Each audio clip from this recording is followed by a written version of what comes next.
सर्वेभ्यः नमो नमः। संस्कृत शिक्षा यूट्यूब चैनल पर आप सभी का हार्दिक स्वागत। मैं आर के शास्त्री आप लोगों के समक्ष पुनः एक बार फिर उपस्थित हुआ हूँ, जो अपना संस्कृत व्याकरण के अंतर्गत माहेश्वरी सूत्र का जो टॉपिक चल रहा था उसी श्रृंखला को आगे बढ़ाते हुए आज हम माहेश्वरी सूत्र में है वर्ण का जो दो बार उच्चारण किया गया है, एक तो हैवरेट सूत्र में, एक हल सूत्र में। हम यहाँ इस कक्षा में जो हैवरेट सूत्र में जो आकार का ग्रहण किया गया है उसके बारे में यहाँ चर्चा करेंगे। तो जो हैवरेट सूत्र में जो हकार ग्रहण करने का जो प्रयोजन है उसका मुख्य प्रयोजन क्या है? उसका प्रयोजन है अट प्रत्याहार, अस प्रत्याहार, हस प्रत्याहार, इण प्रत्याहार आदि प्रत्याहारों में हैक का ग्रहण हो सके, इसीलिए हैवरेट सूत्र में हकार का ग्रहण किया गया है। आइए इन प्रत्याहारों को क्रमशः उदाहरण के माध्यम से समझने का प्रयास करेंगे। तो सबसे पहले अट प्रत्याहारों में, किसमें? अट प्रत्याहारों में हकार का प्रयोजन को देखते हैं। जो इसका प्रयोजन है वह है अट प्रत्याहारों में हकार ग्रहण के लिए हैवरेट सूत्र में हकार का होना, हैक का होना जरूरी था। अब जो अट प्रत्याहार का जो उदाहरण आता है वह है अर्हेण। उदाहरण क्या है? अर्हेण। अब यहाँ हम सबसे पहले देखेंगे कि अर्हेण शब्द कैसे बना, किन किन प्रक्रियाओं से होता है वो बना। आइए तो यह देखते हैं। अर्हेण शब्द में जो मूल शब्द है वह क्या है? अर है। मूल शब्द क्या है? अर है। सबसे पहले अर है शब्द की प्रातिपदिक संज्ञा होगी और प्रातिपदिक संज्ञा करने वाला सूत्र है अर्थवद धातुर प्रत्यय प्रातिपदिकम। यह सूत्र से इसकी अर है शब्द की प्रातिपदिक संज्ञा हो जाएगी। उसके बाद एक सूत्र आता है सुआवजा समावर्षाभ्याम्बे से इत्यादि सूत्र से टा प्रत्यय हो जाएगा। अब जो हमारे पास जो स्थिति बनी हुई है बनी अर है प्लस टा। अब यहाँ एक सूत्र आता है टांग सिंह श्यामीनाथ श्या। यह सूत्र कहता है कि ह्रस्व ए, ह्रस्व क्या होना चाहिए? ए होना चाहिए। उससे परे टाक को इन, नसी को आत और नस को श आदेश करता है। तो हमारे पास ऐसे परे क्या है? ऐसे परे है टा, और तो यह सूत्र क्या करता है? टाक के स्थान पर इन आदेश करता है। कब करता है? जब ए वर्ण या ह्रस्व ए पहले हो और उसके बाद में टा प्रत्यय हो तो टाक को किस में बदल देता है? इनमें। तो अब जो हमारे पास जो स्थिति बनी वह बनी क्या? अर है प्लस इन। अब यहाँ एक सूत्र आता है आद्गुण। यह सूत्र कहता है ए वर्ण से परे अच रहने पर पूर्व और पर के स्थान पर गुण आदेश हो जाता है। अब यह सूत्र क्या कह रहा है कि ए वर्ण के बाद क्या? ए वर्ण के बाद यदि अच अर्थात कोई स्वर आता है तो पूर्व और पर के स्थान पर गुण आदेश हो जाता है। जब हम ए और ई इन दोनों का जब योग कराएंगे तो जो इसका योग निकल के आएगा वह आएगा ए। अब इसी प्रक्रिया को हम क्या बोलते हैं? गुण। तो इस सूत्र से आद्गुण सूत्र से क्या हो जाएगा? यहाँ गुण। अब जो देखो ए तो है में था यहाँ और ई यहाँ है, तो पर और पूर्व दोनों वर्ण के स्थान पर ए आदेश हो जाएगा। आद्गुण सूत्र से गुण हो जाएगा। अब जो हमारे पास जो स्थिति बनी वह क्या बनी? अर प्लस है प्लस ए प्लस न। अब यहाँ जो हैवरेट सूत्र में जो आकार है अब उसका यहाँ मुख्य प्रयोजन है। अब यहाँ स्थिति साफ होगी कि हैवरेट सूत्र में है का ग्रहण वहां क्यों किया गया। अब देखिए यहाँ पर एक सूत्र आता है अट कुपुआंग नुम वायपी। अब यह सूत्र क्या कहता है? पहले इसको देखते हैं।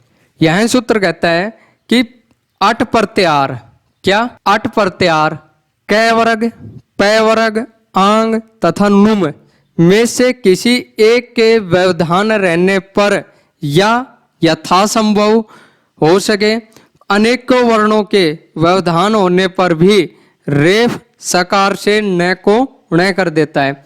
अब यह सूत्र क्या कह रहा है कि यह या तो अट प्रत्याहार होना चाहिए या फिर कै वर्ग होना चाहिए या पै वर्ग होना चाहिए या होना चाहिए आंग या नुम। यदि इन वर्णों में से यदि किसी का भी व्यवधान हो और आगे या तो र हो या से, उसके बाद में यदि इन वर्णों का किसी का भी व्यवधान हो और उसके बाद इन शब्दों के व्यवधान के बाद यदि नए वर्ण आए, क्या नए वर्ण आए, तो यह सूत्र, कौन सा सूत्र, अटकुपोआंग नुम वायपी, यह सूत्र इस न को क्या कर देगा, न कर देगा।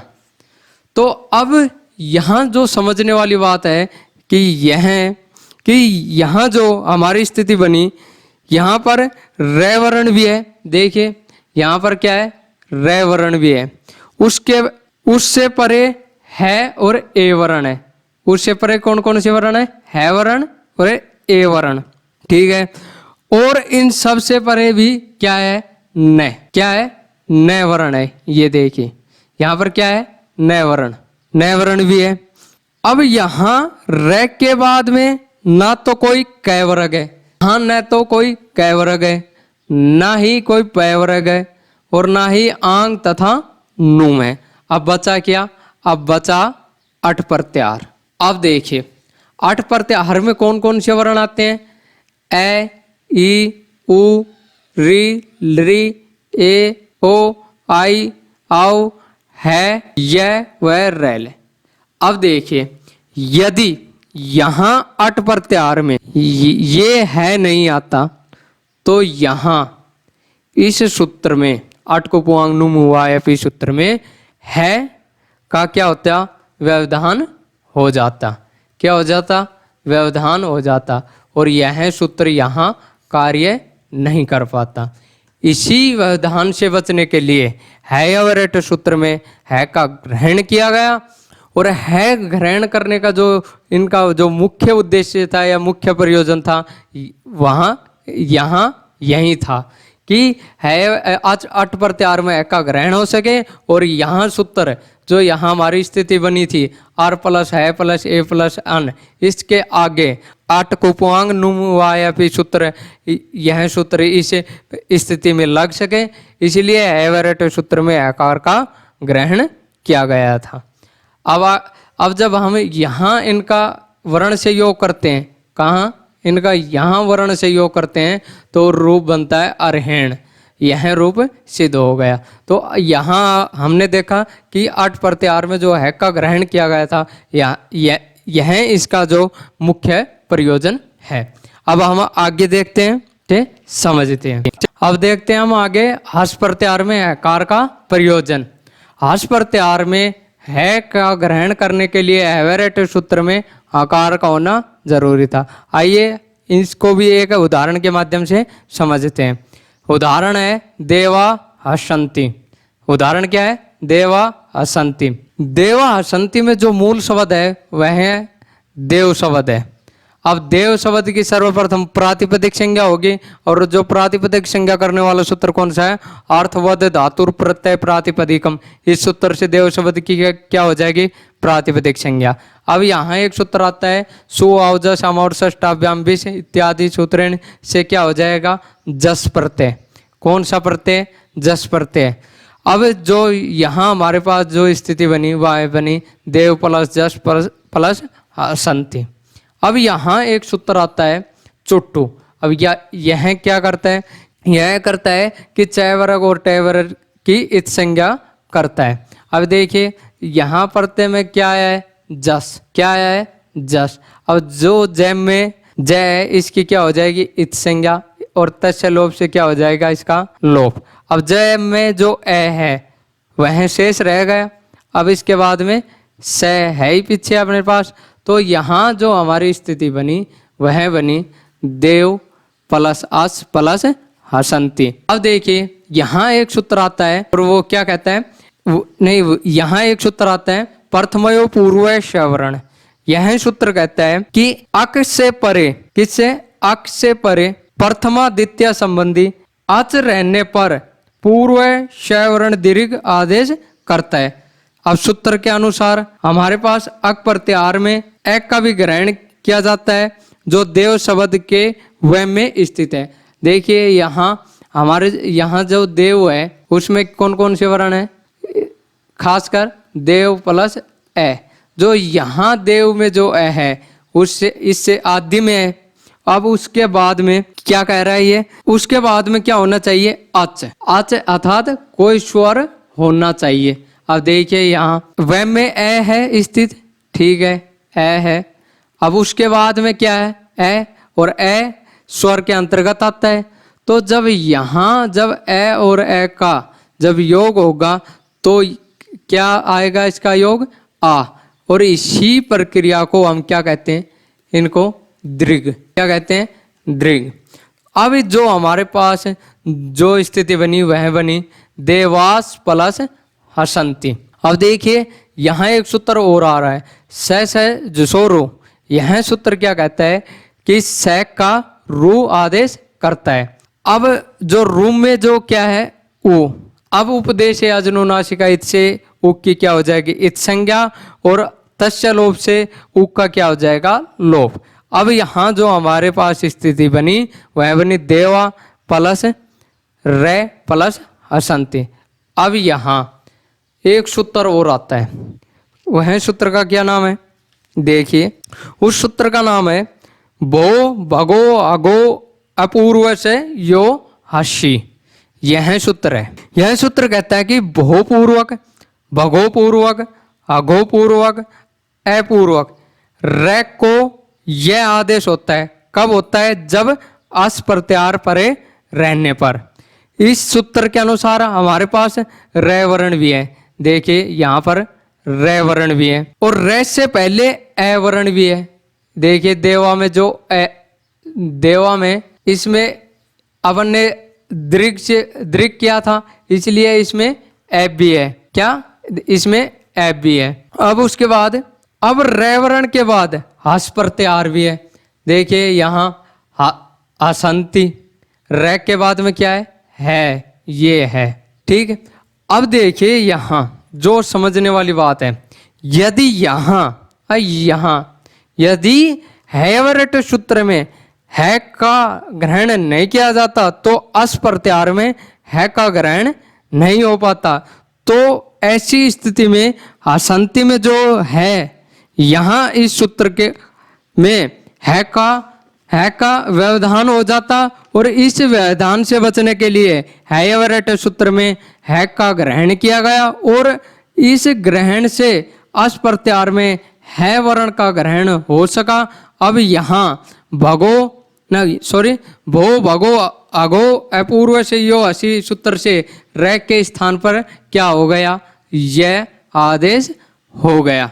इस यह का हाली सर्वेशाम सूत्र से यह का लोप हो जाता है और हाली सर्वेशाम सूत्र क्या कहता है, यह सूत्र कहता है भो भगो अगो अपूर्व से परे यदि यह वर्ण आता है अंतिम में तो उसका हाली सर्वेशाम सूत्र से लोप हो जाएगा।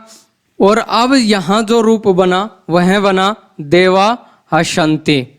तो यहाँ इसका जो मुख्य प्रयोजन था कि यदि हैवरट सूत्र में है नहीं आता तो अस प्रत्यार में है का ग्रहण नहीं हो पाता। जब है का ग्रहण नहीं हो पाता तो ऐसी स्थिति में रे का यह नहीं हो पाता, क्योंकि भो भगो अगो अपूर्व से यो ऐसी यह सूत्र कहता है कि है वर्ण के बाद में रे हो और उसके बाद में कोई अस प्रत्यार यदि है तो रे को यह कर देता है। तो ऐसी स्थिति में देवासंति रूप नहीं बनता। इसी कारण हैवरट सूत्र में है का ग्रहण किया गया। अब देखते हैं हम आगे हस प्रत्यार का प्रयोजन, हस प्रत्यार का मुख्य प्रयोजन को देखते हैं। अब जो हस प्रत्यार का हकार ग्रहण करने का जो मुख्य प्रयोजन था वह यह है कि अस प्रत्यार में है हकार ग्रहण करने के लिए हैवरट सूत्र में हकार का होना जरूरी था। अब देखिए उदाहरण है देवो हस्ती। देखिए यहाँ हम देवो हस्ती शब्द की पूरी प्रक्रिया की चर्चा न करके हम उस स्थिति पर आते हैं जिसके बारे में हमें चर्चा करनी चाहिए। जब हम देवो हस्ती सिद्ध करते हैं तो हमारे पास एक स्थिति बनती है। स्थिति क्या है, देव प्लस रे प्लस हसंती। हमारे पास स्थिति क्या बनती है? देव प्लस रे प्लस हसंती, यह स्थिति बनती है हमारे पास। अब यहाँ एक सूत्र आता है, कौन सा? हसीचय। यह सूत्र क्या कहता है? ए से परे। क्या कह रहा है ये?